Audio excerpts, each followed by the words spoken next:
Session meeting for Thursday, January 23rd, 2020 will come to order, and the clerk will please call the roll. Calling the roll, Ms. Baker. Here. Mr. Tuma. Here. Mr. Gallagher is absent. Mr. Strawn is absent. Ms. Conwell. Here. Mr. Jones. Mr. Jones is absent. Ms. Brown. Here. Ms. Stevens. Ms. Stevens is absent. Ms. Simon. Ms. Simon is absent. Mr. Miller. Here. Council President Brady. Council President Brady is absent. You do not have a quorum. Even though we do not have a quorum, we're only taking information today, so we can proceed. Has anybody signed in for public comment? No, Mr. Chair, no one has signed in. Okay, well, we'll move forward with our main presentation from our consultant, Zig Bersons, on the ERP project.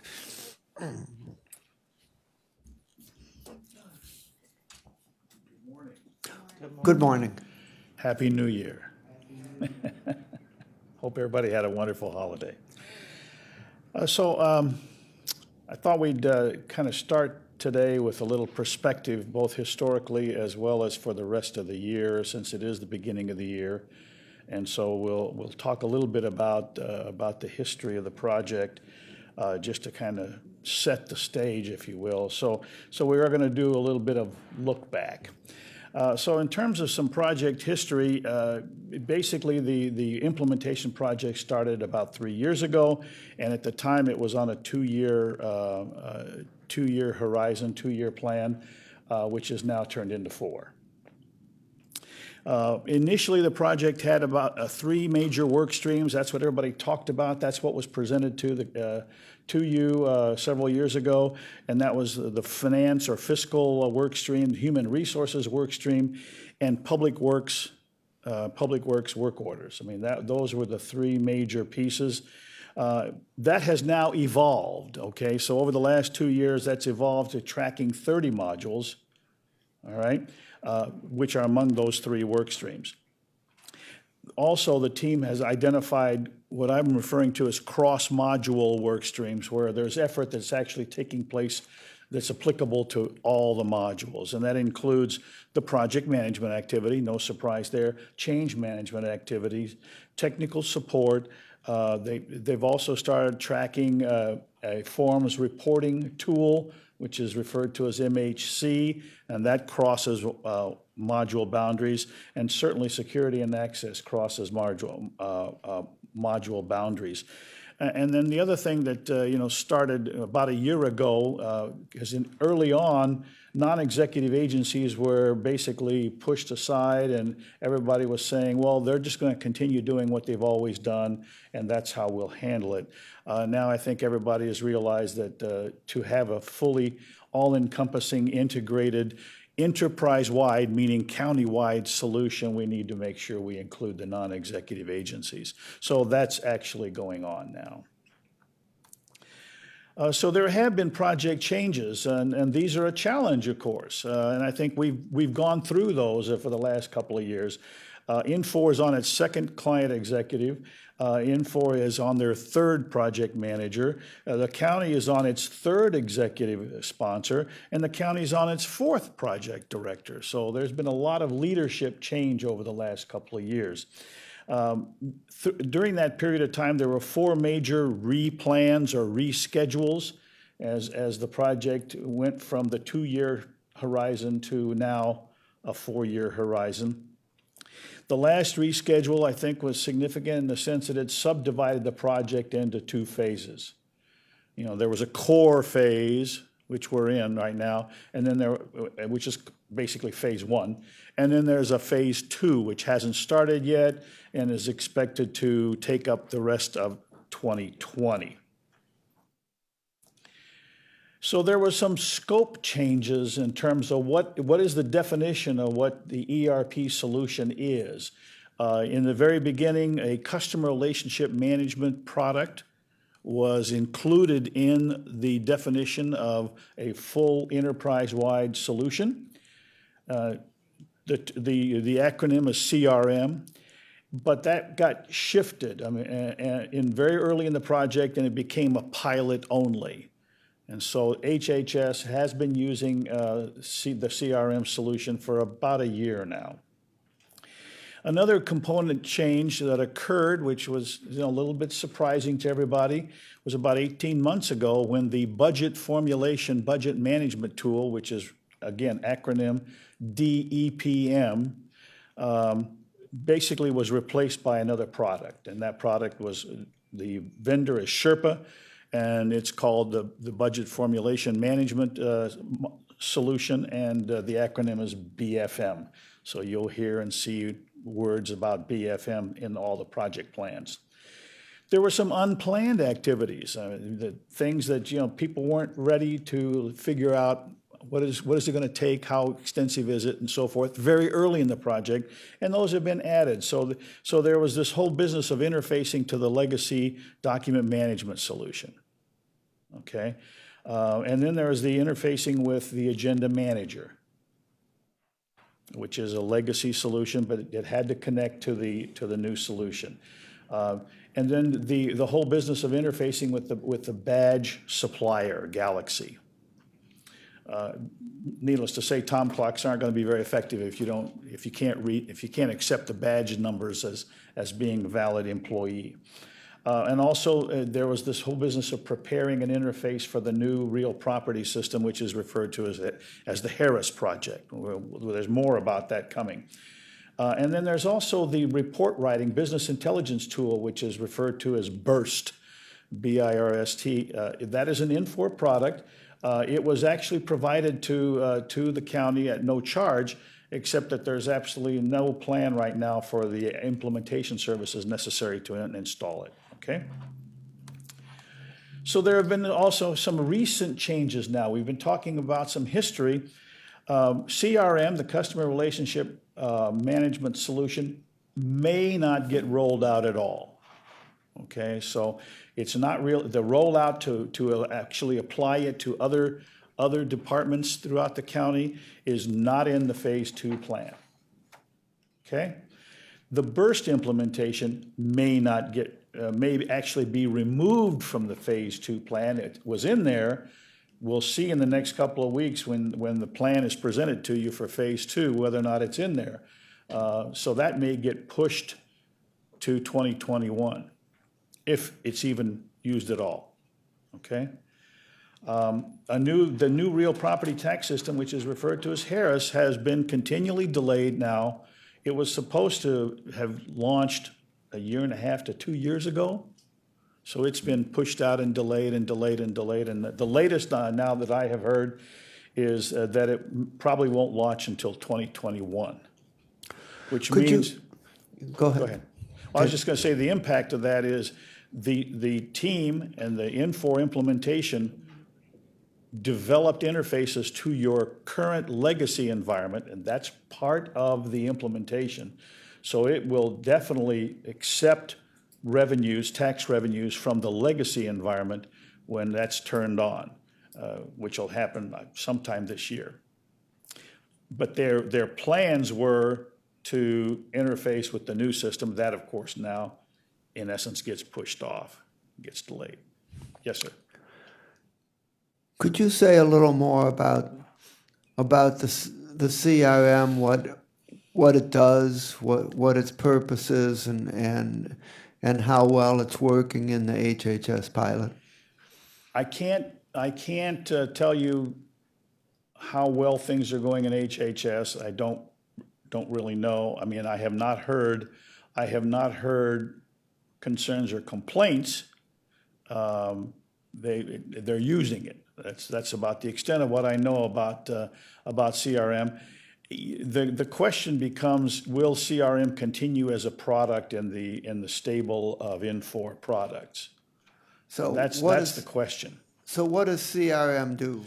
CRM is a tool for tracking complaints, concerns from customers. I mean, now they use the term customer But generically speaking, that means in HHS, of course, it's all of the various people that are taking advantage of the social services that the HHS provides.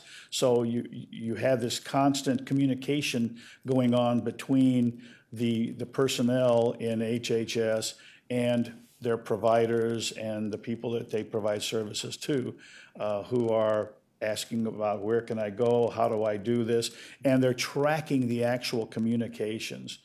So they're keeping a history of communications with each individual organization and or person. Okay, thank you. And I'd like to announce that Vice President Jones has joined the meeting, and that gives us a quorum. Please Shall I proceed. continue? Okay. So on this particular page, I basically tell you about the chart that follows, and I think I'd like to just go straight to the chart that follows and talk about this. This is something that you have seen. It's been something that was created. I created it about 2 years ago, and the idea is to show you the picture of the entire solution. And now there's some summarizations in here, but it does look complex and does look complicated, but it could be even worse, because what's not on here is all of the little lines that show the data moving from one box to the other, and then it really becomes ugly.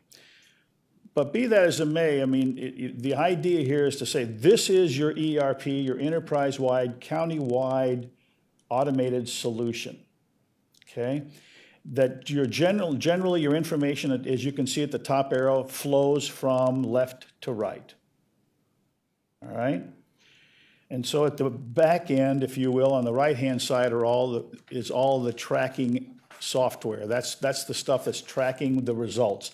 All of your financial things are on the right-hand side, all right? The source of information is on the left-hand side. People entering time reports, people entering work orders, people entering purchase requisitions, and so forth. This is what this whole thing is about. Now, what I've tried to show you is, okay, what has been launched so far? Because there's a lot of boxes on here, and certainly not all of them have been launched. So the green check mark is telling you these are the modules that have been launched. They've been turned on. They're being used. Okay? The yellow arrow is what has been deferred to phase 2. All right? So as an example, you can see the lower part of this, talent management, that's all been deferred to phase 2. Up above that, you see expense management, that's the completion of time expense reports, that's in phase 2. The compensation management, which is the summarization of all of your compensation, which includes benefit valuation and so forth, it's all has to follow payroll launch, and so that's been pushed to phase 2. Total rewards, pushed to phase 2. The big yellow arrow on the right is an activity.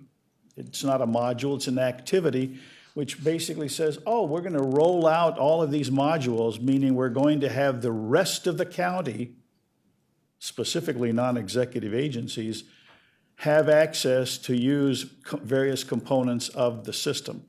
And so that's in phase 2. So it's a rollout of the HR modules to the non-executive agencies and the rest of the agencies in total, as well as the financial components, the general ledger, access to, and so forth. I did put something down there underneath that which says expect delays. What's happening here, and we've spent 3 years getting to where we are, but most of the focus, with the exception of open enrollment, most of the focus has been very targeted, very focused on individual small groups here in this building. We now are starting to expand our view of what we're putting out there. All right, purchase requisitions, there's about 800 people that enter purchase requisitions. Now all of a sudden we're not talking to just the purchasing department, we're trying to get a lot of people out there to recognize and get involved. When we get to time reporting and we get to payroll, obviously it affects 8,000 rounded, 8,000 people. And on March the 16th, the clocks are going to get turned on and everybody's going to be putting in time. And major policy statement here, as I understand it, you don't put in time, you don't get paid. It's a big deal, right? And that's on the employee. So those things make it more difficult to roll all this out. It's more complex. I'm very concerned that when we start talking about rolling this thing out and talking to all the other agencies, we're probably going to see some delays. And so I'm just kind of forewarning everybody, you might expect some delays there. Are they having time clocks? I don't understand how. I don't understand how the employees are going to put in their time. Badge? Okay, they have to You bet. physically. So it's going to be some kind of clock or some kind of mechanism. Yep. And then I didn't understand what you meant about total rewards. Total rewards is an HR module. It's a function that basically says, okay, here's the value of everything that you've made this year. All right, so you got paid this much, but here's the value of those benefits. And if you got some bonuses or, whatever the case may be, all of that gets pulled together so that you can report that. In essence, it's kind of a report card going out to every employee. Is it going to have the wellness packet in there? All of that, yeah. That's the intent. Still has to get done. Ms. Baker? Before are you still continuing with the history, or are you moving on to?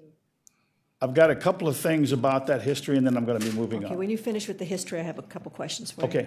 Okay, I just want to kind of make sure, hopefully we're not taking up too much time. I want to make sure we all understood what was on this thing, because there's a lot of information here.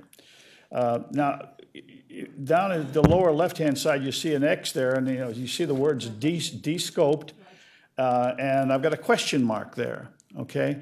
Now, de-scoped, what I'm trying to get at is that it's pulled out of the project. It's pulled out of the project, which means it's not in any contractual relationship. Infor is not going to do anything about it, those kinds of things. So what kinds of things have been, at least, and I have a question mark because, again, I am being told that that's customer relationship management, the purple box down there, the pilot, probably will not go forward, probably will get replaced with another product. Okay, so it's kind of pulled out of the ERP story going forward at this point in time. Why is it checked in green then? Because it did launch for HHS. Okay, and so that's why I ended up with two of them there. Thank you for catching that. Mr. Chair? You'll notice that, the X on the right-hand side above the yellow bars is Harris. I mean, it's just, it's been pushed so far into the future that it just simply is not part of the current ERP project scope. There's not going to be an interface to that because it simply is not launched and it won't be ready for at least another year. Okay?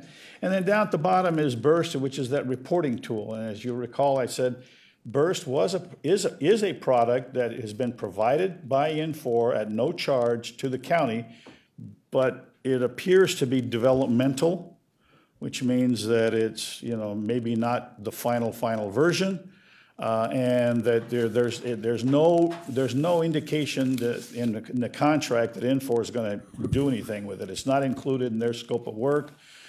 So to actually implement it, you would need consultants and you would need to pay them, and that's not resolved at this point in time. But certainly from the big picture perspective of ERP, it does make sense for the county to have an enterprise-wide tool for doing reporting, business intelligence, for doing dashboards and so forth, which is what that tool is supposed to do. So any questions about this chart? Madam Chair? Are you prepared to ask us any questions on the history? Sure. And I know Councilman Purnell. Okay, first thing I wanted to, from your very first slide, this was sold as a $22 to $25 million ERP project. Now we're saying here in your the project initially had 3 major work streams, which has evolved to 30 modules among the 3 major work streams. So was it unrealistic to think that 20 to 25 million was going to accomplish an ERP system in this administration when it has evolved to those 30 modules that were never talked about at the beginning? Well, the 30 modules were always there.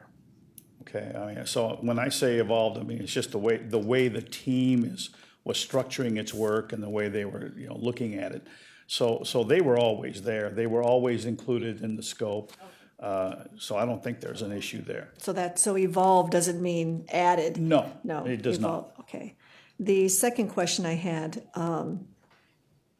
are you at a position where the core project of what absolutely has to be done in order for the ERP to be up and live by, I think, April 20th now is what we're looking at? Are we going to see the basics of this ERP system encompass enough for us to say that we've gotten our 37 million, I think is where we'll be? We certainly will. I'm going to be talking about all of that near the end in terms of the conclusions. But you've got to include your vision or perspective of phase 1 and phase 2. Right. And the reason for that is that phase 2 has this rolling it out to the rest of the county. Until you do, cannot really say this is county-wide. Okay, and you can't really say that we've accomplished the core of what's needed. We really need to add phase 2 in order to get to the point where we can say this ERP system is up and working and hopefully accountable for the dollars we've put into it Certainly, in my opinion, yes. by phase 2. There's going to be a tremendous amount of pushback, I think, from the administration because their view has continually, for a very long time, been county executive-wide. Make sense? Yeah, So that's the difference, okay? Now, if you stick with county executive-wide, if you will, then what gets implemented sometime in April or later, called core, does represent that with one exception, and that's expense management. Expense management is hanging out there as part of phase 2. if I could just add one more and then the Harris piece. Now, I may not be correct in this because there's a lot of different moving parts here, but I think in Board of Control, we've been slowly adding a little bit more to Harris to get them through till June of 30th or whenever it is, and they believe that the Harris will end and that we will be evolving into the ERP project.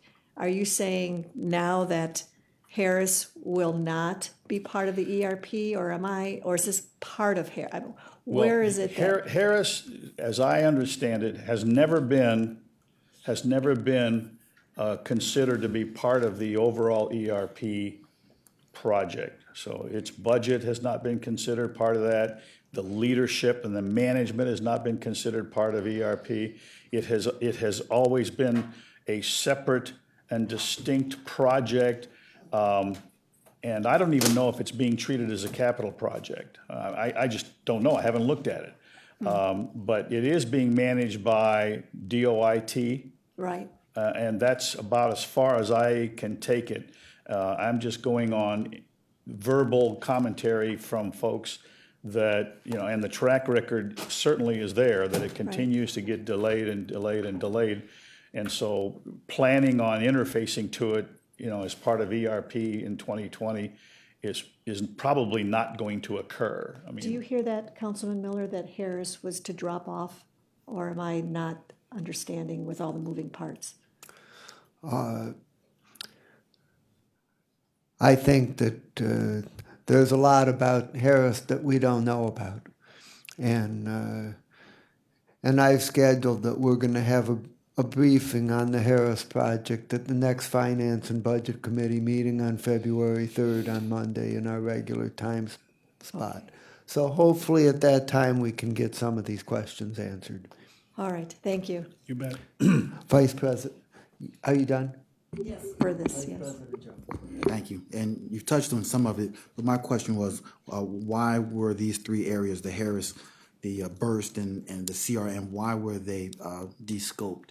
And in particular, why was CRM de-scoped when they had already launched?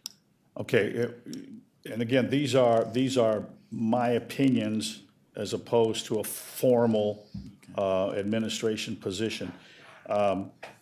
CRM was launched as a pilot and a pilot only. That was one of the early changes, and it was literally pulled out of the project. I mean, from my perspective, CRM is part of the ERP solution. But it was pulled out of the project, managed separately, just like Harris. I mean, DOIT managed the CRM pilot. It got plugged in, and they're using the product. Pilot meaning that the intent was at some point after we have used it, we would then use it in other agencies and departments. That's what the pilot was all about. Nothing has happened. I mean, no movement has been made to move that out anywhere beyond HHS. And now I'm getting hints that the phase 2 plan will not include any kind of rollout of CRM, and that it may in fact be replaced. But these are all activities and decisions that are being made outside of the ERP project. By who? When you say outside, DOIT is the group that managed that implementation. what So, I did mean, they- so this is a project and a product that basically has been under the purview of DOIT as opposed to Jack. when I think pilot, I think you're testing it and you look to learn, you're seeking to learn something. Exactly. Did you observe or learn anything through the course of the pilot, or more specifically, did the administration or this third party learn something? What did they learn as a result of having that pilot for the time that it was in place? I can't answer that. Can you I have find not, out? I have not looked at that. Can you find out? I can. Just to understand why I would like to think there would be a CRM component to the overall ERP, and what are their thoughts? What did they learn? I will do that. Was that, did we answer your question? You did. Okay. Thank you. And I would add, just for clarity, to reiterate what Zig said, that the Harris real property system is a separate project, and it's never been considered part of the ERP system. The only reason why it's on this chart here is that there's some questions of interface between the two systems that have to be resolved, and that's what at some point we're going to have to deal with. But it is a separate project with a totally separate funding stream, and it's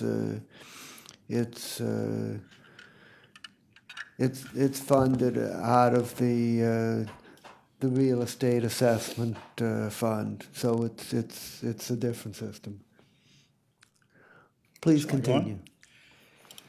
So I wanted to talk a little bit about, I mentioned to you earlier that on that chart, we didn't have the lines. Okay, the lines are the interfaces. So this whole solution, this ERP solution, is intended to be fully integrated. That means that all the piece parts are connected, okay? So it's important that we recognize that all of those interfaces need to be accomplished. And this is where things start getting complicated, okay? Because the number of interfaces, the number of lines on that chart, if I were to draw them, is probably about 50. It's not inconsequential. Now, many of them have been identified, many of them have been established, but I think it's important to recognize that some have been deferred to phase 2, okay? So enterprise asset management has to have a connection between purchasing, contracts, HR, WFM, billing, and general ledger. So work orders right now are not connected to the system. Okay, they're using them, But any kind of connection is, there are people in public works that have to sit there and transcribe and move data and, all that kind of thing. So there needs to be an automated solution, a connection, and I think the team recognizes that. It's just that it happens to be in phase 2, okay? And it's going to be more complex than everybody thought it was going to be. Because you're talking about issuing an order. When you issue a work order, think about this, and you're trying to fix a street, right? You need to have some concrete drop shipped to fix the street. That means you need to issue a purchase requisition to order the concrete, and then it needs to get drop shipped at where, because you're not going to drop ship it here, you're going to drop ship it at the location. So now somebody has to say, oh, I got it.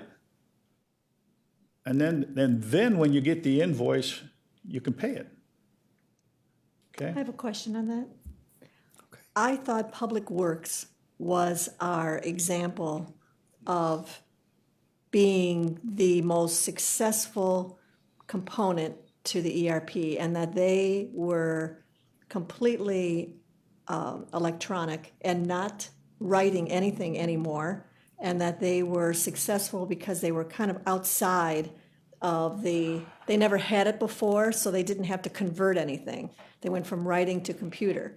So how is it that now we're talking that Public Works is still handwriting and compromised by the ERP system? It's the connections.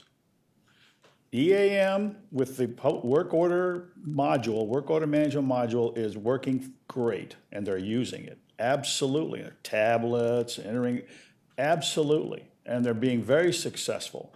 They're doing more work orders. I mean, it constantly is growing. It's quite a success story.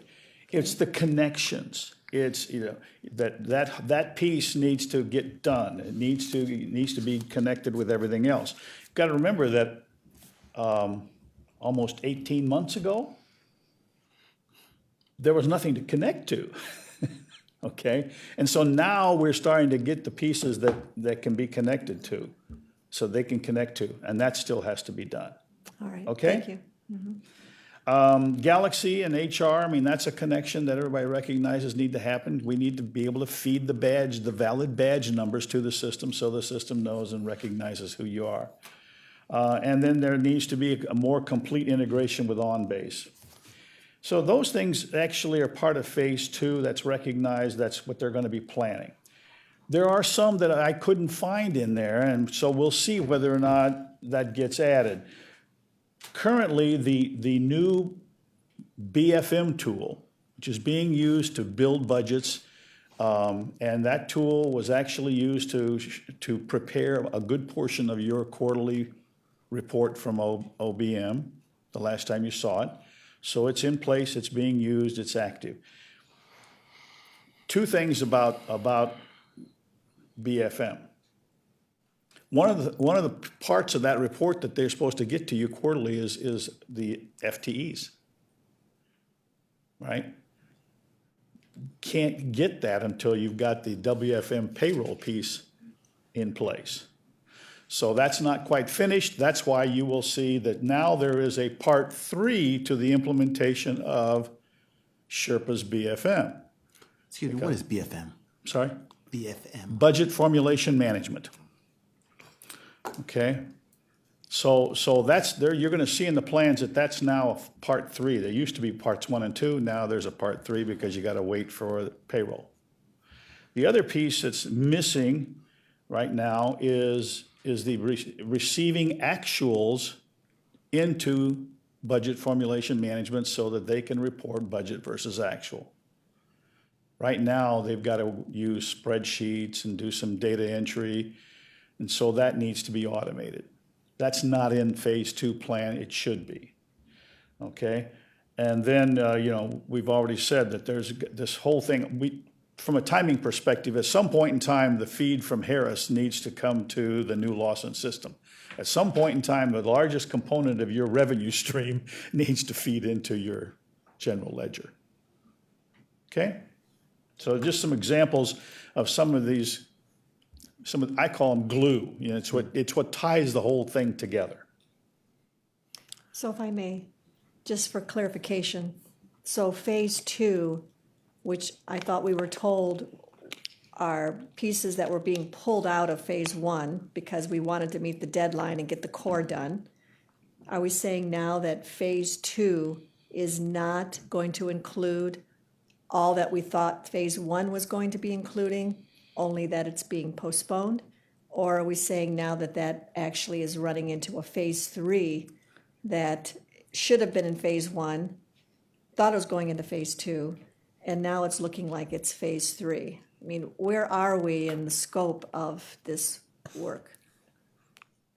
Needless to say, the team had told you that they will have that plan by the end of January. I have just been told this morning that they'll have it by the first week of February. And that is where they need to specify and get specific about what they're going to include and what they're going to do in phase two. Okay, so that has not been determined. I'm just simply suggesting that they need to add that Sherpe to Lawson interface. And, you know, and that was not in the original list. So in your opinion, phase two has not been determined? Has not been finalized.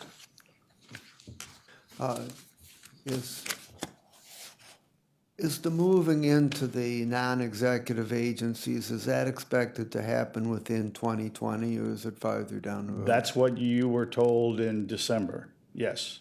It's reasonable. I mean, that's reasonable. It should be the case. Okay, fine. Question. Yes, And Ms. Conwell. all these phases, Zig, will encompass the money that we, No. okay.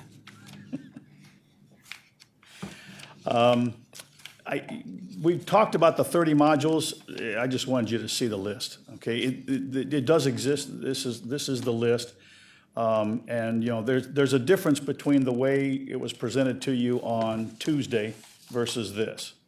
Okay, on Tuesday, there were some summarizations, right? And if you'll notice talent management, there are 6 pieces of talent management. That's what Jack said on Tuesday. I just wanted you to see them, okay? But as soon as you list those 6, all of a sudden the list clearly gets longer, okay? And I'm suggesting that this granularity is good, that the team should continue to do that, because it's important that from a monitoring and tracking perspective that you know when module-related activities take place. Because you do have different training, different security, different risks, different changes, different interfaces for each module. Make sense? So that's just to kind of reaffirm that. But this is, the reason I also gave that to you is I wanted to explain what this chart says. So functionally, I think it's important to recognize that we have a lot less time left and we have a lot more functionality that has to launch, okay?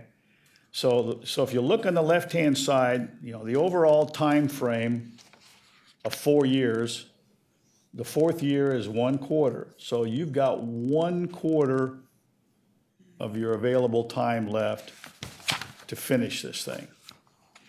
If you look on the right-hand side, you say, okay, how many modules out of my 30 have I launched? Well, the number is 11. Well, then that orange block on the right-hand side is the functionality that is still to do in the last quarter of your overall time frame. So the message is, yeah, there's a lot of things going on, a lot of concurrent activities, a lot of pressure on the staff, okay?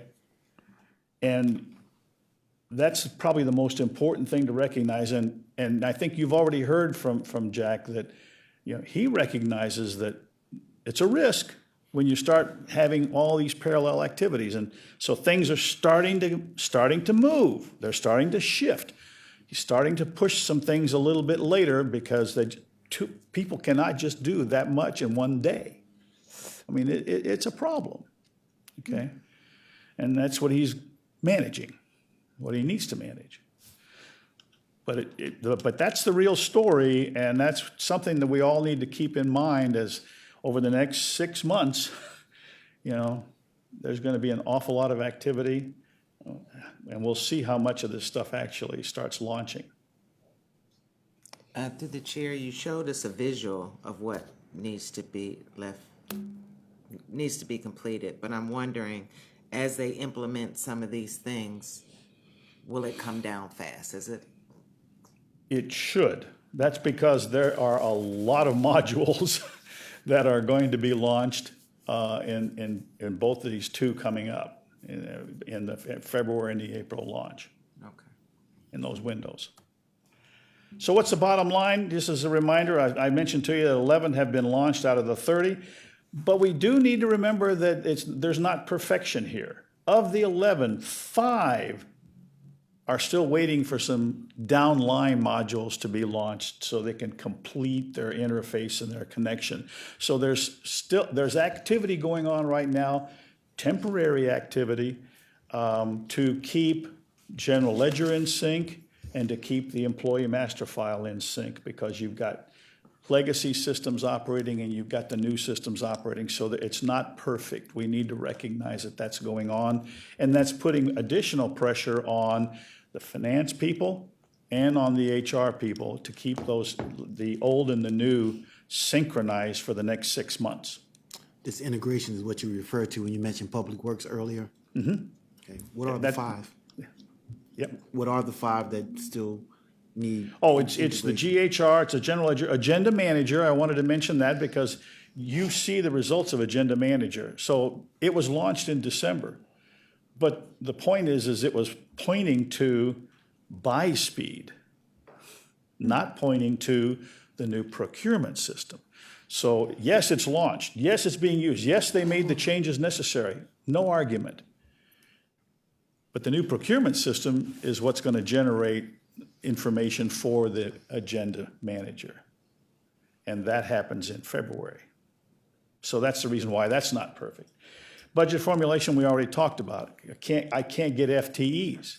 They can't get FTEs until, they've got to use it with spreadsheets and using historical data, so it's not complete, although it's launched.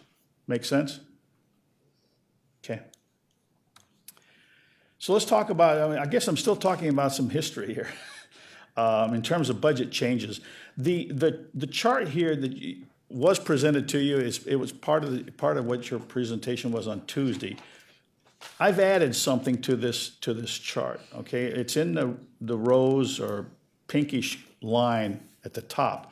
That's the original budget from 2017. So there you can now see how things have changed from when you started to where you are. So you can, and so the rest of this information down until you get to the bold line is the information that was provided by the team to you on Tuesday. You can see the total, including contingency, has started at 25 million and what, basically was reported at 32.183 on Tuesday, okay? Now I have added, because I keep thinking you need to be thinking about everything and the total picture and everything that's countywide. In December, I think you received an estimate that was 2.2 million from the team. And their foundation, their basis for that was that most of the work would be done by internal personnel. I'm very skeptical of that. I think the history has shown that getting internally people at the county has been extremely difficult. And we're talking about a track record over the last 3 years. Okay, cannot get to people, they have struggles with payment, with salaries, they have struggles with certainly the politics of what's going on in the newspaper. And they have struggles with the process, and it takes 6 months. So I'm sitting there thinking, how can you plan on that? I mean, it seems to me like you need to recognize that you're probably going to have to use more consultants again. And so therefore, I have estimated that instead of 2.2 million, that's in yellow, there's probably going to be 3 million, or 3.3, excuse me. So that gives you a total picture of now almost $36 million compared to the original of 25. Questions? I have one. Ms. Baker? So on the presentation that was given on January 17th, we were given a finite list of what was to be accomplished by the end of December of this year. So they have listed talent management, 6 functions, expense management, total rewards, data lake, legacy data, EAM interfaces, GL all agency, and HR all agency. Are you in dispute with any of that? Now they do highlight, as you just did, that they're counting on internal county employees to manage that. But outside of the cost, do you think that those 7 pieces will be accomplished by the end of the year? That depends on when they start. Well, Okay. phase 2, so I would imagine they're supposed to start after the April 20th final launch. That's right. But the question that I have asked, and I don't have an answer for it yet, is phase 2 a sequential activity, meaning that it starts after phase 1 does its last launch, Right? or is it something that can go parallel? Their estimates were that they start phase 2 April 1, Okay. okay, which is overlapped with the post-go live of the launch of payroll and contracts and so forth, okay? If phase 1 doesn't launch on 4/1, and we're going to talk about that, okay? Do you still start phase 2 on 4/1, or is it sequential? And Right. if you defer for whatever reasons the April launch, we must remember that the April launch includes payroll. What is the most likely launch date of any payroll system? Yes, sir. Beginning of the quarter. If you miss 4/1, where does that take you? And if you miss 4/1 and you end up at the beginning of a quarter and you basically say phase 2 starts at that point in time, you have just lost a quarter. Now all of a sudden, I don't know if you can make 12/20. December of 20. As long as you're talking about payroll, we were given a tipping point, as you used to say. There are tipping points along the way that tell us whether or not the tipping point is mid-February for payroll. A decision will be made mid-February of whether or not payroll is going to launch for a 3/16 date. We are now almost to the end of January. Do you have any indication at that point if that's going to happen, or is? I'm going to talk about that. You are. I'm going to show you the signal. The signal is actually in their own reports, I'll wait. Thank you. okay? Shall I continue? Yes, please. So let's talk Time about. is moving on. Okay, let's talk about status. This is a chart that you've seen every time I present this report, just a couple of quick highlights. I do track the percent complete because I think it's important that we pay attention to the pace of the project. And percent complete shows you the pace of the project. If a week's pace increases, I color it green. If a week's pace stays the same, which means little or no progress, I color it yellow. And if it's red, I have all kinds of questions, because I can't understand how percent complete can back off and go in the opposite direction. I think there's 2 things that have happened there, and I don't know what they are, and somebody ought to ask.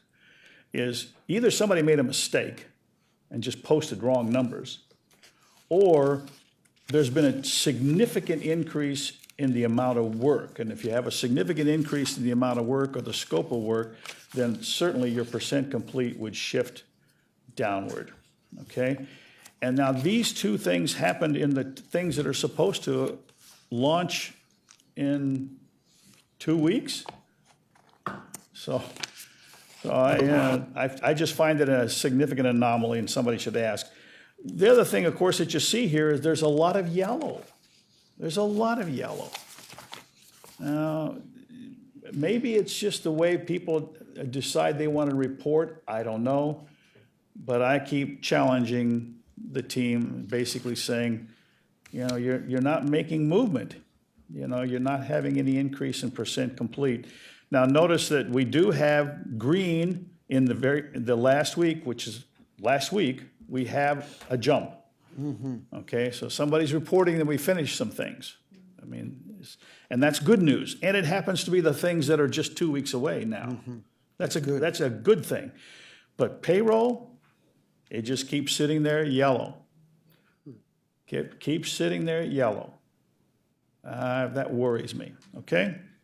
May I ask on that chart? Sure. Should your concern that's in red, that has jumped now to complete, it's hard to read this, 90s.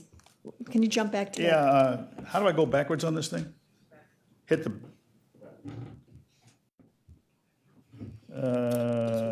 here it is. Thank you. That 85% January 10th, which now went to 90, so it went from 87 to 90 with some delays.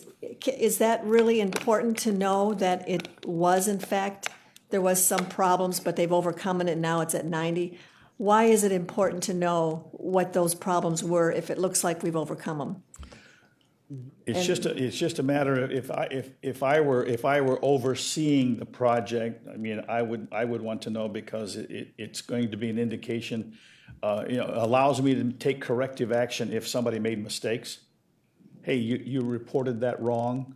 Okay. Okay. If I had a scope change, if I had an increase that I didn't know about, I'd want to know. I'd be very concerned. Okay. Okay, especially with 2 weeks to go. Now, I think what happened is somebody made a numerical error. I'm pretty sure That would be good if Yeah, that's what. yeah. I think I would have heard if there'd been a scope change. Okay, We need to do more. Nobody wants to do more with 2 weeks to go. okay. So you're not too concerned at this No. point because of that? No. That's what I wanted to check. Thank you. Okay. Go on. Yes. The other chart that I track is to say, okay, the team reports their status. And they report their status on a weekly basis, and they use the stoplight metaphor to show the overall status by module, which is a good thing. But by the same token, by tracking it, you start looking to see whether or not there are some signs, some harbingers of what's coming, okay? The first one that I just kind of ask these questions is you look at change management and end user training. It basically says it's all kind of yellow. That means there's some issues are arriving, but we're mitigating it. And I'm saying, you're telling me that some issues are arriving every week? And you're telling me that training is going great? You're telling me we've got, all kinds of, we're over, people are loving the training, and I'm saying, well, why wouldn't that be green? I just asked the question, okay? Technology, this one concerns me. For almost 2 years now, it has always been exactly the same. It's been a green arrow pointed to the right. That's the fourth line down, technology. This is mainly the Infor people and doing all of their programming and configuration changes and so forth, and working with the cloud solution. The week ending 1/10, they changed it. They changed it to yellow. So all of a sudden, some issues were bubbled up to the point where they decided that their status had changed from green to yellow. I will talk about that.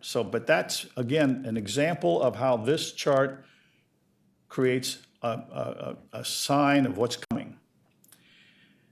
Then the other one was, we're supposed to launch accounts payable, cash, and treasury, and we're going to launch it in 2 weeks, and it went from green to yellow.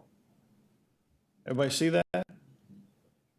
So I think that, folks should be paying attention, should be focusing in on that. Okay? But that didn't make me nervous. It just said issues are happening, okay, that they happen. And yellow says that they're mitigating the issues, they're handling it. No schedule change required. Then we get down to payroll. Now, this is what I had mentioned to you earlier. The team themselves has changed the status overall in the last 4 weeks from green, no report for Christmas, first week of January, to yellow for payroll, and then both payroll and WFM are red the week of ending 1/10. That was 10 days ago. That's a concern. Red, according to the way they use red, is issues are so serious that a schedule change may occur. Okay? So will they in mid-February make a decision? Yes. What do we think that decision is probably going to be?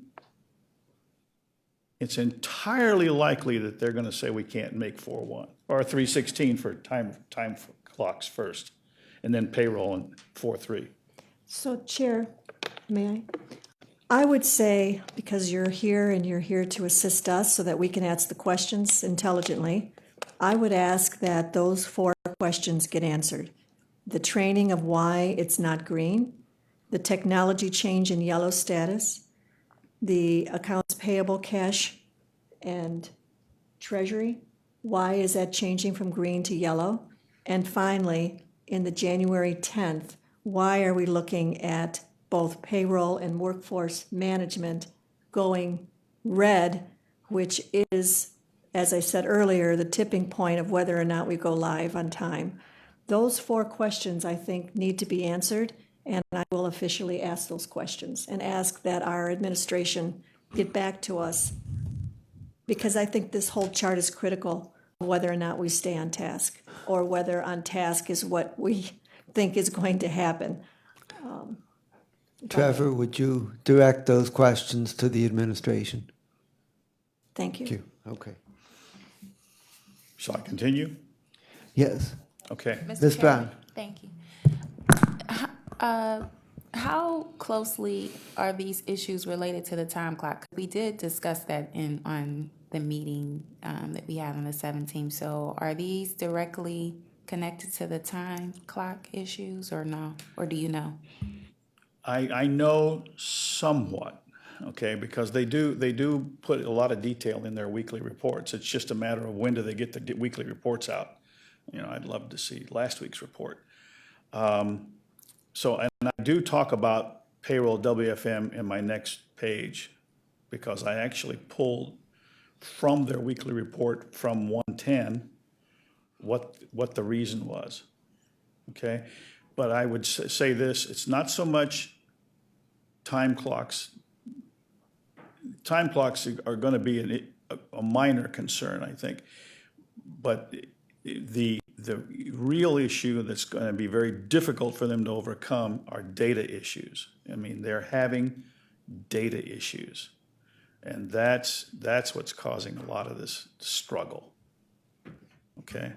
And Zick, when you say data issues, you mean as it relates to the employees transferring that information from the old system to the new system? It's not employees transferring, but I'm just saying this, the team needs to get old data to new data. In December, they found out that the categorization of hours, it was not done 100% correctly between old and new. Mm-hmm. Like the old system has only 3 categories of hours. The new system has scores of categories.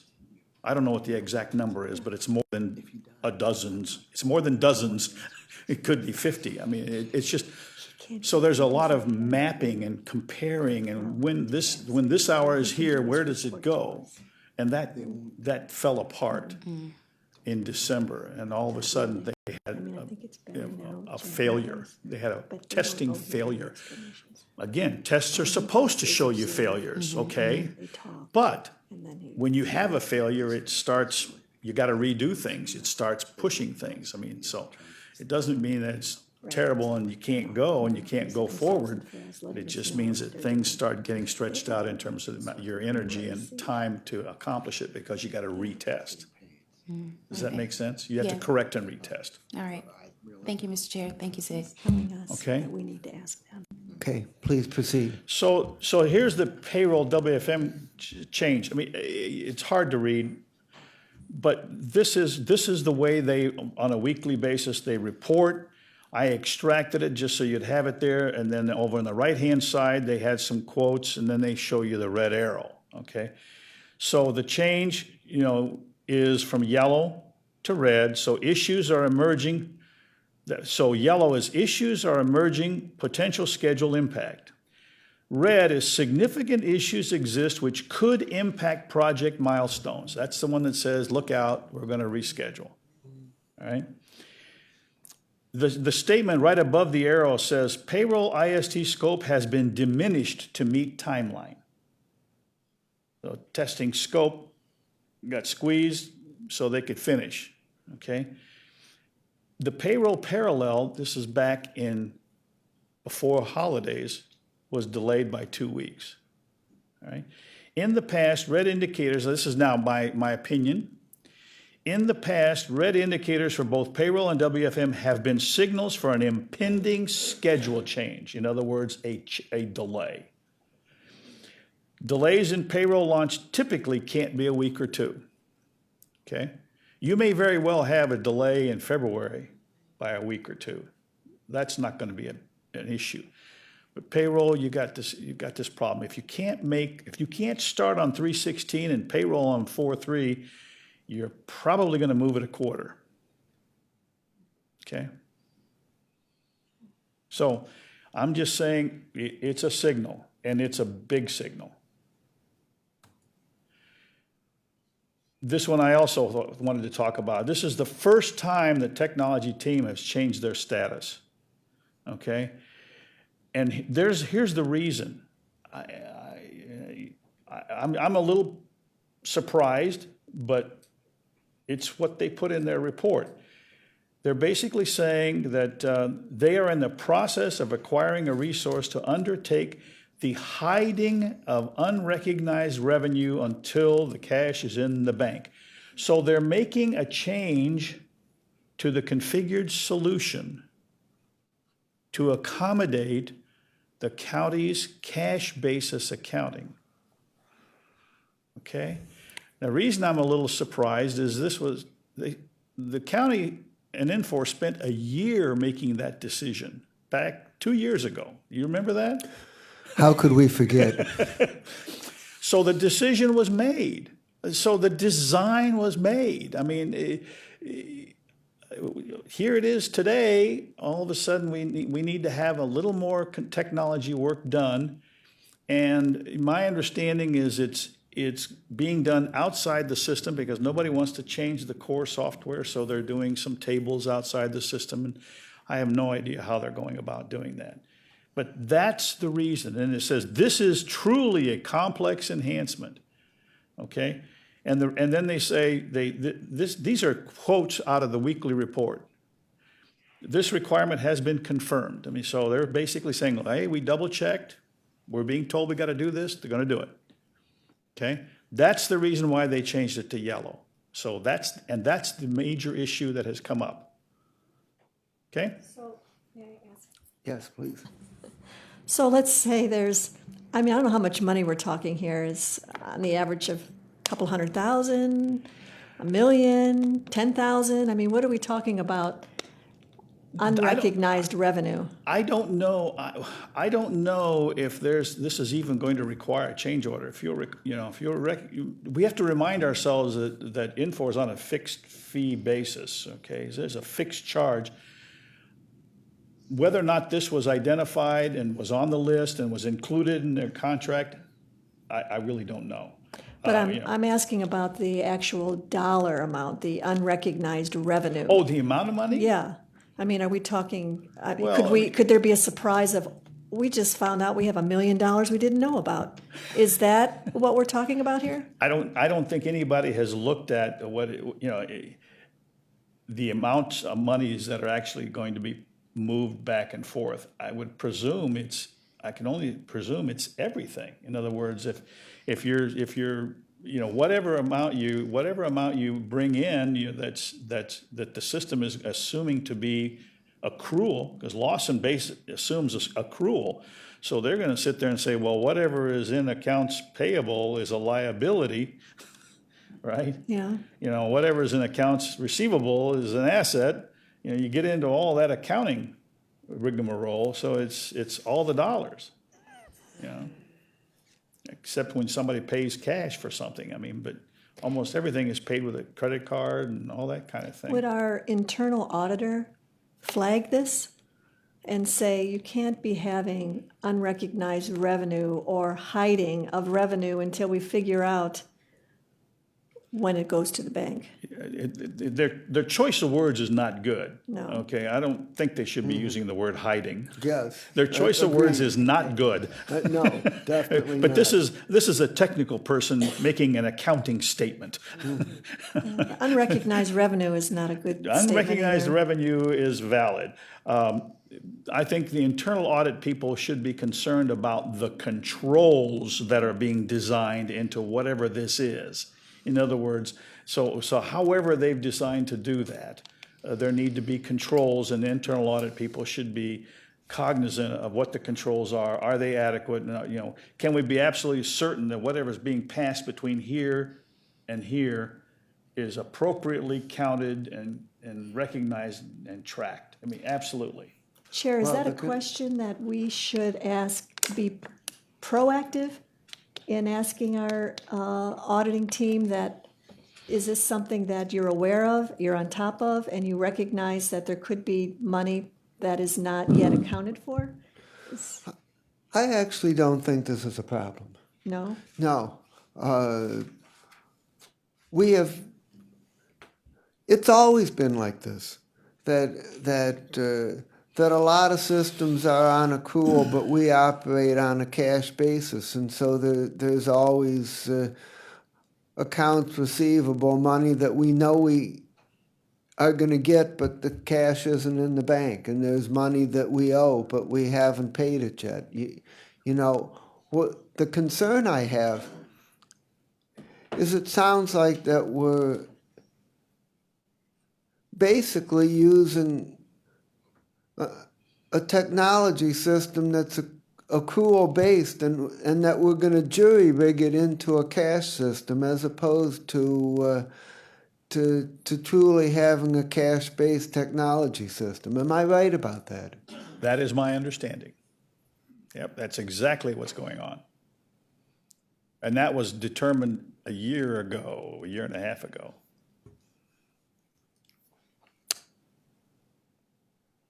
Under different leadership, though. Yes. Same technology person from Infor. That person's been consistent in this project. It's a good thing. Shall I continue? Yes. Do you have a further question? It concerns me, and I hate to just let it go and hope for the best. Well, I think we need to have some controls here beyond. the concern, I guess, from my perspective,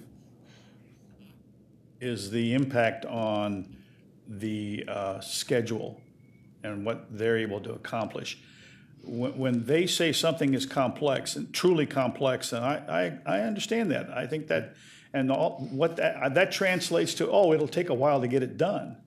Yeah. Okay, I mean, so that's what needs to be looked at least from a project perspective, in my opinion. Okay? Okay. All right, so launch readiness for 2-3. I just wanted to kind of highlight for you that the team is going through launch readiness. They're checking, they're meeting. Here's a list of all the various places, various categories that they look into. Are the people ready? Are the processes ready? Is the application ready? So it's fairly extensive. There's about 35 line items that they go through, and they meet several times a week. I sat in one of the sessions yesterday. And, you know, the key thing in my mind was to determine, okay, if you're going to launch on 2/3, how much work do you have left? And it's planned work. In other words, a lot of the work that's happening in the last week is migrating data, converting data, and that's expected. You do it at the very end. You don't do it 6 months in advance. You design, configure, and test 6 months in advance maybe, but you don't actually do the conversion. So a lot of the last minute conversions are taking place over this next week. So you're talking a week from Monday. That's correct. So when is the final no-go decision on 2/3 going to be made? My understanding is the process is one of the team is meeting Friday, tomorrow, Right. and basically saying, are we good? Are we good based on the things we still have to do over the next 7 days, including working on the weekend, because they are planning on working on the weekend. And then they will probably brief the Executive Steering Committee on next Tuesday, and it will be, this is our recommendation, we're going to go. The most likely scenario is that they don't quite make it on Monday and it gets pushed by a few days. That's the most likely scenario. But fortunately, what they're launching does not have to be on a particular time frame. So there's a lot of flexibility. There's some flexibility there, okay? Does that make sense? It does. Okay, So if they get delayed a few days, it doesn't affect the big picture. Right. Okay. So we need to talk about benefits. I'm back to sort of taking a holistic view of, we're 3 years into a project. We got a year to go, and we've talked before about the benefits, and the bottom line is they need to be updated. Okay, I mean it's been a while, and not only should the benefits be updated, but especially from the finance and the HR perspective, because Public Works did quite a bit of work on theirs, and IT's benefits tend to be fairly black and white, because the major piece of IT's benefits is you get rid of the big box computer. Okay, but HR and finance, not so much. So there needs to be some updates. And I wanted to remind us, as I spoke, this was almost 2 years ago, I think. This is sort of the time frame that everybody should have in terms of expectations of when do you actually see benefits. Again, work orders and Public Works is an exception. They went from nothing to something. Everybody else, is going to drag out. All right. Now, the chart, basically said, implementation's 1 to 2 years. I've added an update in here. Implementation overall has stretched to 4 years. We need to recognize that. Okay. Because when you start doing a payback model, then you've got this long lead time of spending money and no benefits. So I'm basically suggesting that I start thinking in terms of benefits showing up 12 months out. So if this thing doesn't finish until 12/31/20, then you probably will start seeing benefits January of 23.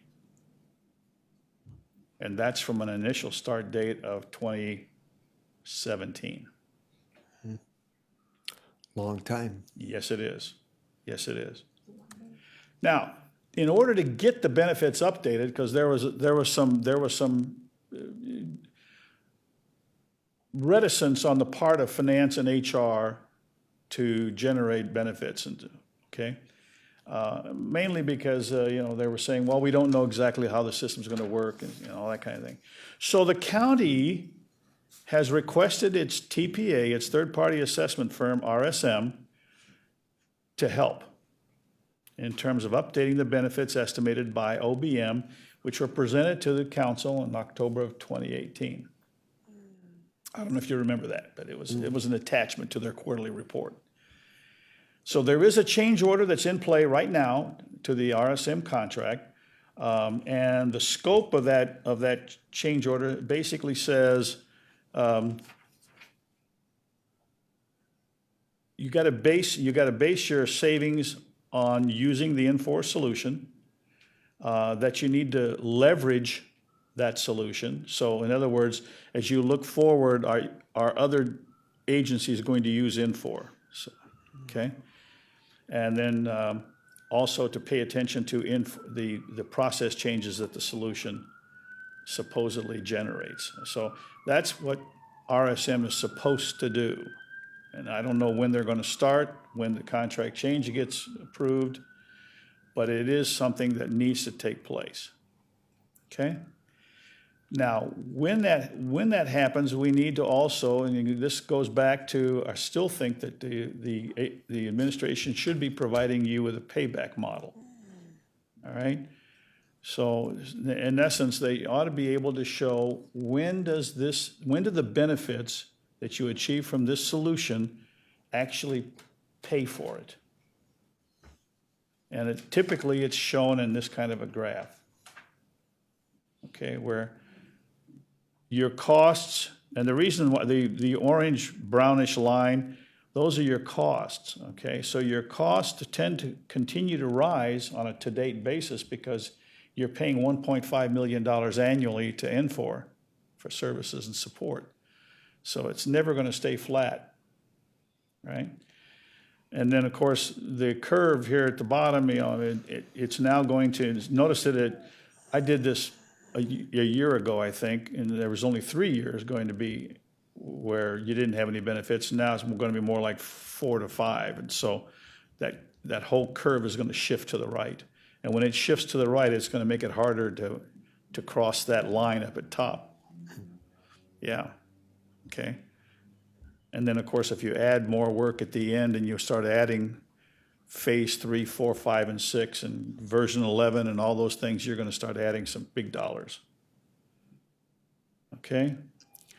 So these are, I just told you what's on this page.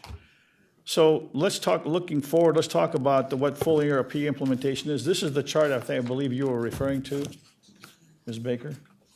Is that right? This is what the team Yes. presented to you? Yeah. Yes, they did it in a different way, but yes, this is what. Yeah. And again, the start dates are the ones that I would be very nervous about.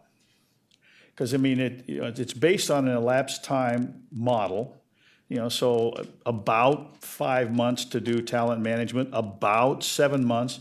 Well, if you start in November of 2020, of course you can't finish by the end of December. Right? So the start dates become very important. So I just wanted to mention a few things that I think of as being some reality observations. This whole the reality that burst, their words, burst is being delayed until after the current ERP enterprise implementation is completed and an enterprise strategy can be defined. Those are their words. So this appears to mean that the Infor reporting tool implementation will not begin until 2021, if at all. All right? So they're not going to worry about providing an enterprise-wide business intelligent report writing tool at this point in time. Okay? But you say it, if at all, that kind of scares me. Well, if at all means that you've got a product that you received free of charge. That's nice, okay? But you get what you pay for, all right? So you get a product free of charge. I have no idea how often it's been implemented. I have no idea if it has a good track record. I have no idea what it's going to take to install it and use it. I have no idea if it's connected to every module. I mean, business intelligence and the ability to create dashboard reporting requires the connection. Now we're talking about an integrated solution, right? Requires a connection to every one of those modules, all 30 of them, give or take. I don't know if those exist. I have no idea. So it makes me very pessimistic about that particular product. Chair, Yes? again, was Burst part of the original ERP scope? Well, a reporting tool was certainly considered to be part of the scope. Okay, Yes. I don't know, I know that it's not part of the statement of work in terms of Infor being on the hook to implement Burst. They are not. I mean, Okay. it's not in the statement of work. How or when, I don't know when somebody said, hey, why don't you take a look at our report writing tool? okay. I don't know when that happened. I don't know. I mean, it's been sitting out there.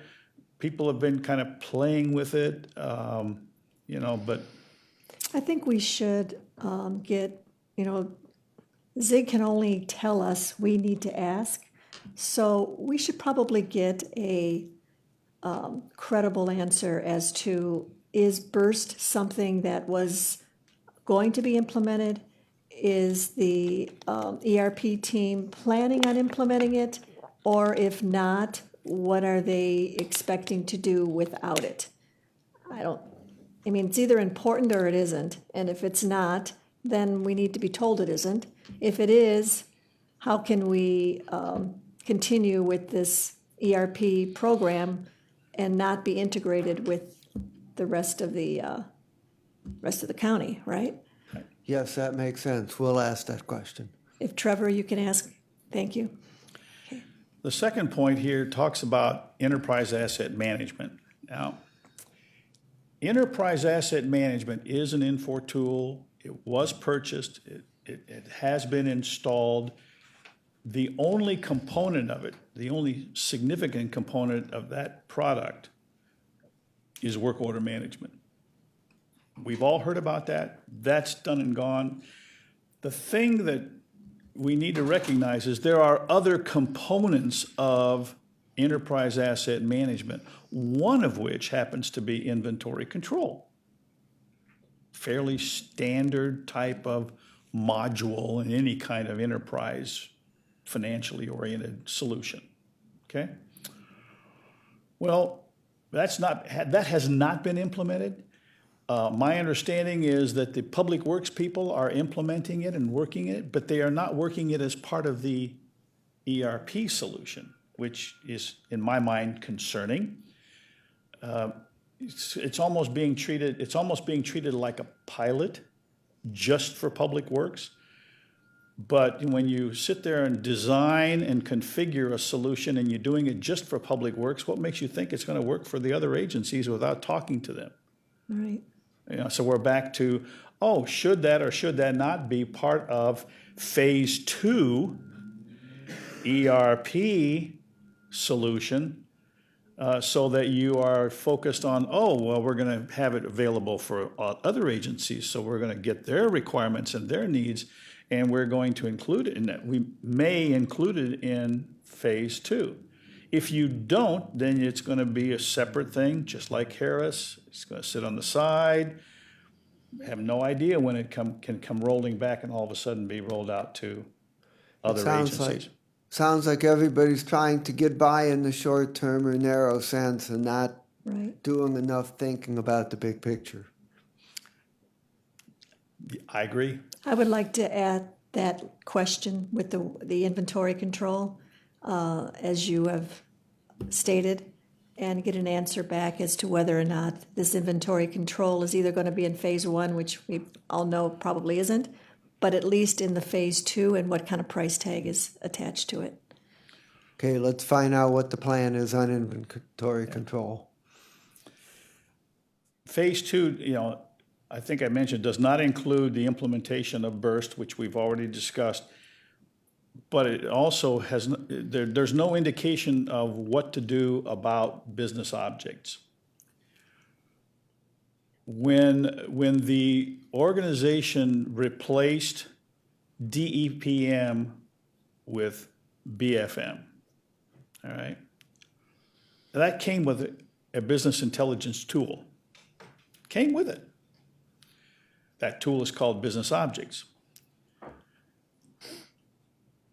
you would think that somebody would take an examination and make a determination, well, we've already got business objects for this module, maybe it works for everything else. I don't know. In my mind, it's worth examining. Since you don't have an implementation estimate for burst, one could be a reasonable alternative to the other. Okay? Okay. So, and then phase two also doesn't include any kind of discussion about if you don't use burst, if you don't use business objects, maybe what you do is you use Crystal Reports, which is an enterprise-wide reporting tool. Not quite as robust as the other two, but, a reporting tool is better than no reporting tool. Don't see that. So these are my reality observations regarding phase two. If we can add those last two, Trevor, thank you. Then I thought I'd ask you whether or not there ought to be a phase three. So when phases 1 and 2 complete, and presumably at the end of 2020, should the county be, because now, and these are now budget capital kinds of questions, which I do believe are in your purview and of great interest. They should be. They are, I know. Should the county be budgeting the capital cost of significant changes to the ERP solution? So we need to recognize that this thing just doesn't end. So what is the county planning or thinking or strategizing in terms of should we or should we not be enhancing the functionality? Should we extend the functionality to additional organizations? The example that we talked about almost 2 years ago was BODD. They've gone out and I don't know where it stands, but at one point in time they were issuing an RFP for a new financial system. You can use Infor's. Should they be improving the underlying technology, which is the platform? The core financial system is an old platform. It's COBOL based, right?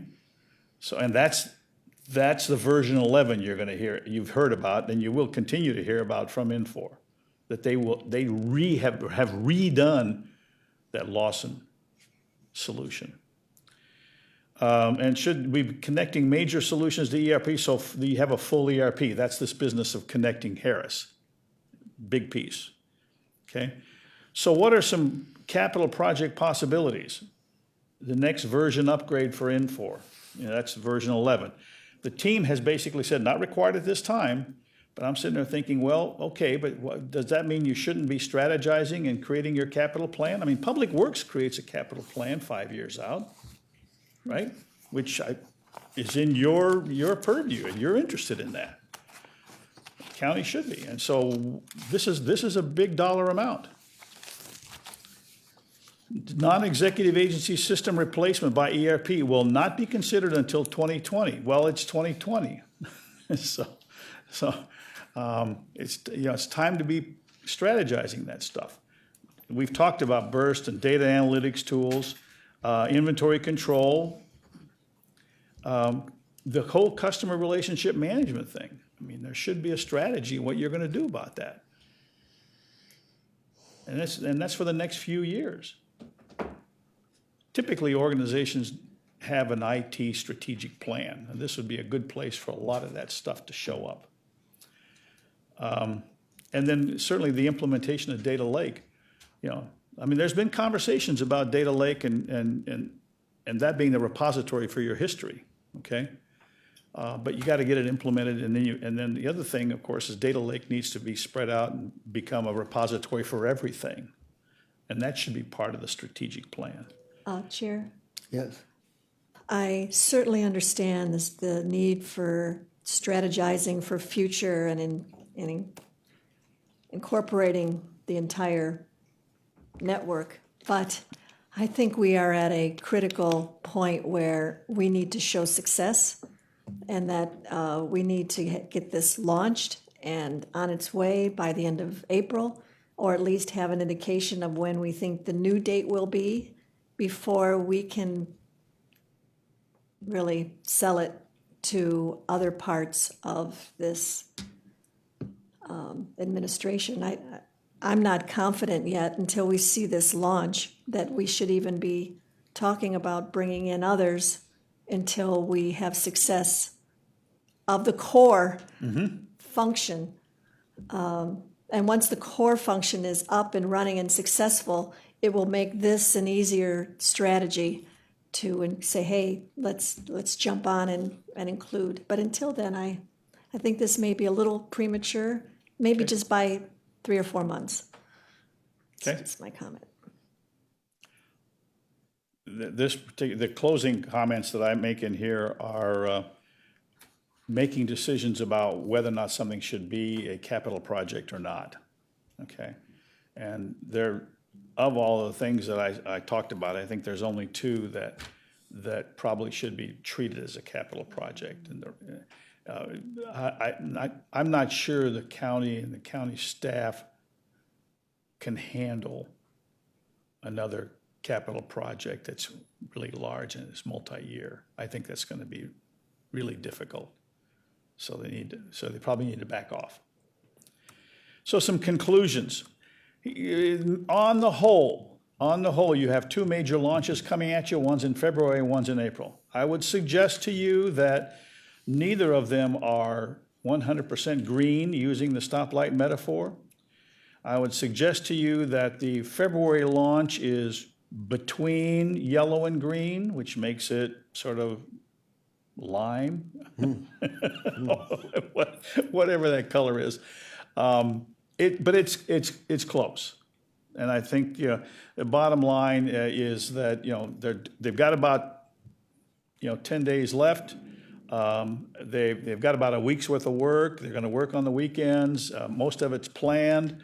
I believe that they are going to Friday. The team is going to say, we will launch. We don't know exactly if it's February the 3rd, but we will launch, and it'll be several days. The worst case, 4 or 5 days, or the following Monday. That'd be the absolute worst case. But I think that, I think they will. I think they will launch. So, purchase requisitions, purchase orders, payables, cash, treasury, those will be turned on. Will there be hiccups? Will there be a lot of people making phone calls? You bet there will. But again, the team is planning for that. They have a war room set up, and I think Jack told you about that pyramid. I mean, that's appropriate. I mean, that's good stuff that they are prepared. They know that they're going to get this happening, and you're going to have people calling you saying this doesn't work. And a lot of times it ends up that they don't know how to sign in. Standard kind of a situation. But I think that's what will be happening. April's another story entirely. Okay? Time clocks, payroll, workforce management, strategic sourcing, contracts management, grants management, billing. The kitchen sink is going in April, okay?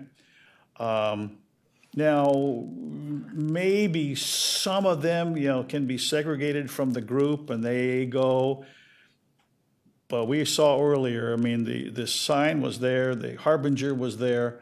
Those red arrows last week on payroll and WFM tell me that they're probably going to tell you in February that they really can't make those go. Now, they may try to, like I say, segregate. They may say, well, we'll do grants management. We'll start those in early April.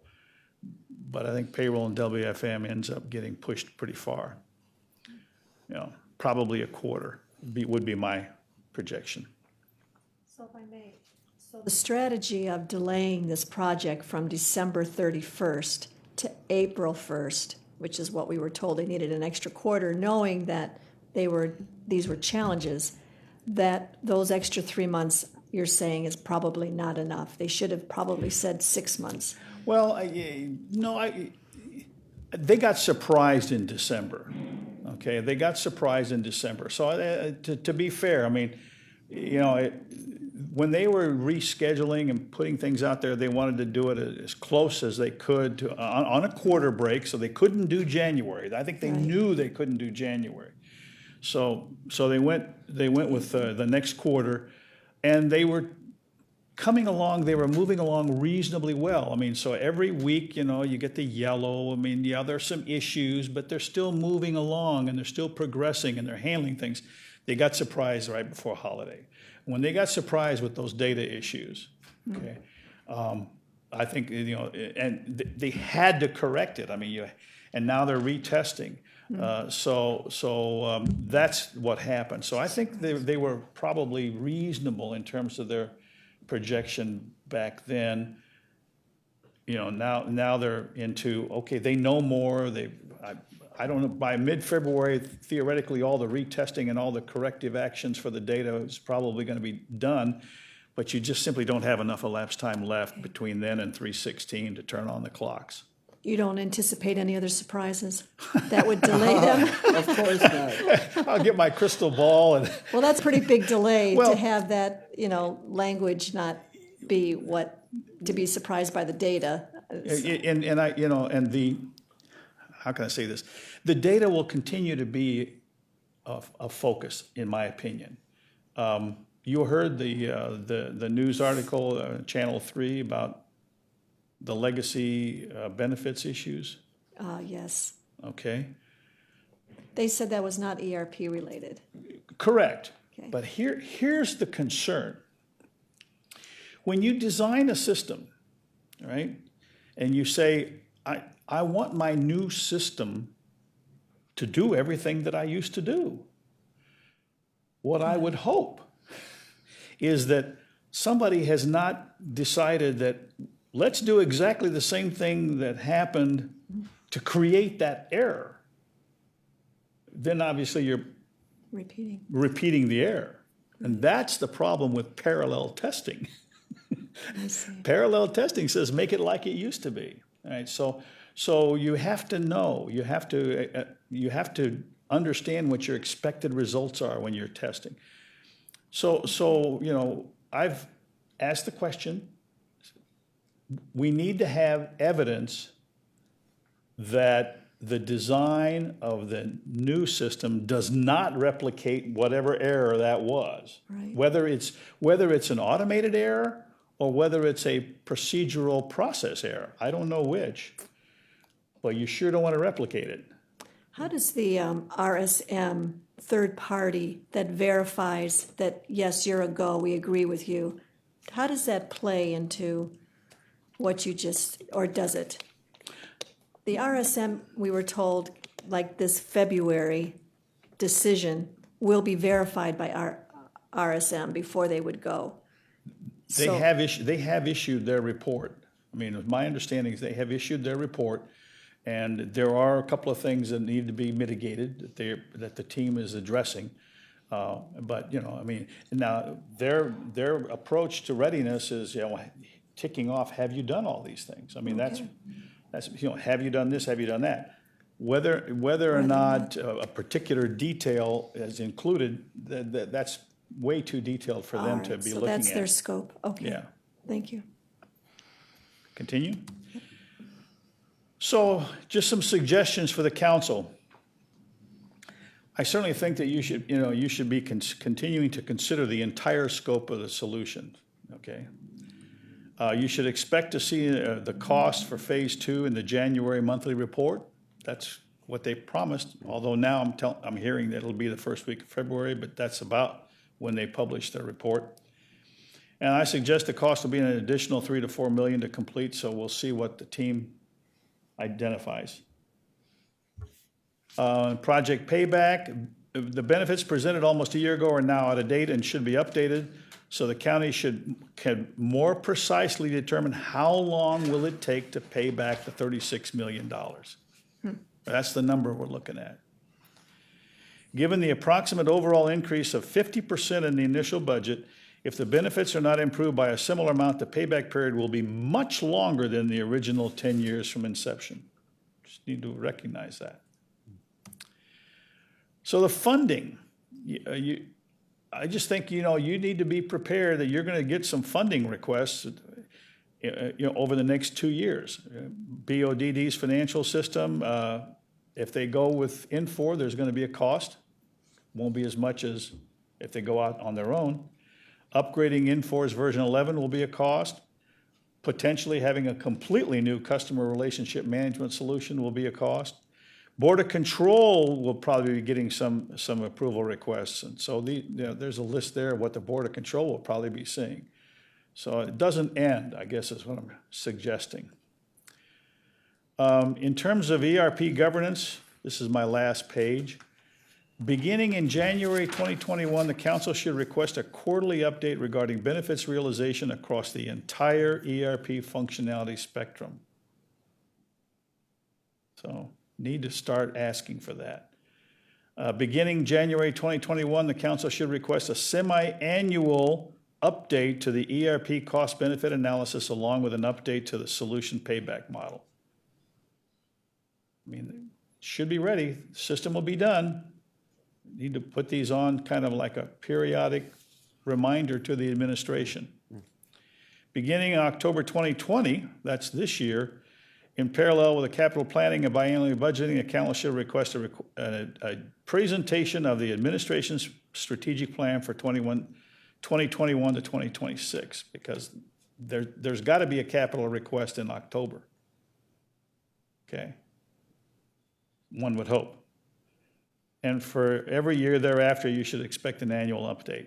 So I was just kind of trying to set the stage of some ways that the administration should be keeping you informed on a periodic basis. And on that note, I am finished. Well,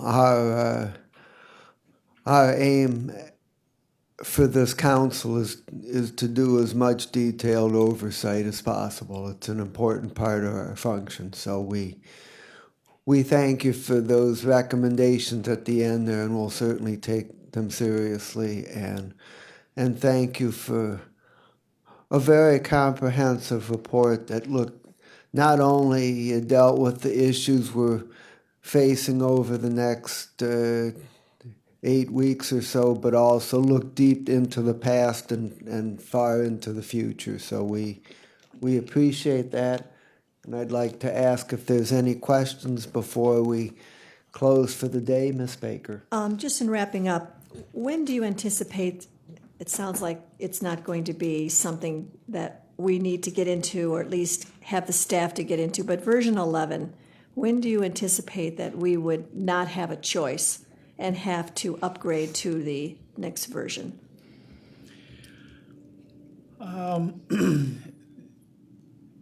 One of the difficulties that the county is faced with is that they are, to my knowledge, they are unaware of what Infor's projected outlook is in terms of their strategic plan of how long are they going to support products. Right.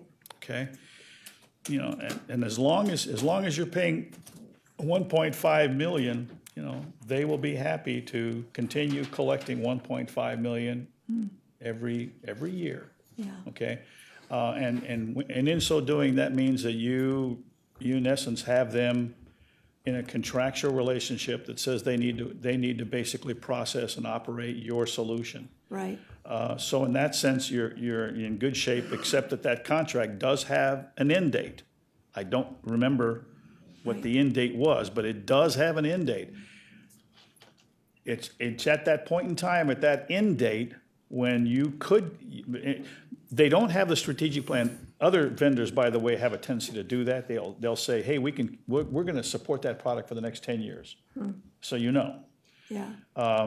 They may not, but whatever that end date is, and it's probably 10 years from the beginning, I would guess. So maybe 7 years or 6 years from now, when you reach the end of that, I mean, it's entirely possible they'll say, well, we're not going to support that anymore. That Lawson product, Right. no more. Right. So I would imagine that would be the timing. So you back off from the end of that contract by 2 years. 2 years.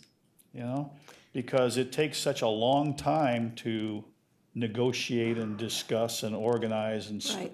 all that, because then you're going to have a new contract for version 11. And isn't version 11, by delaying it, we become more antiquated in what it is that we're doing, and that there's better, more efficient ways of doing it by updating, or no? It's mainly, a lot of it is just technology. In other words, it's what technology tools, that's why they talk about the platform. It's what is the database, what is the code underneath it all.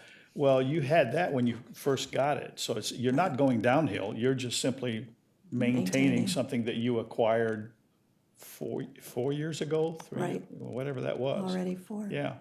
The second and final is the Board of Control, which was mentioned.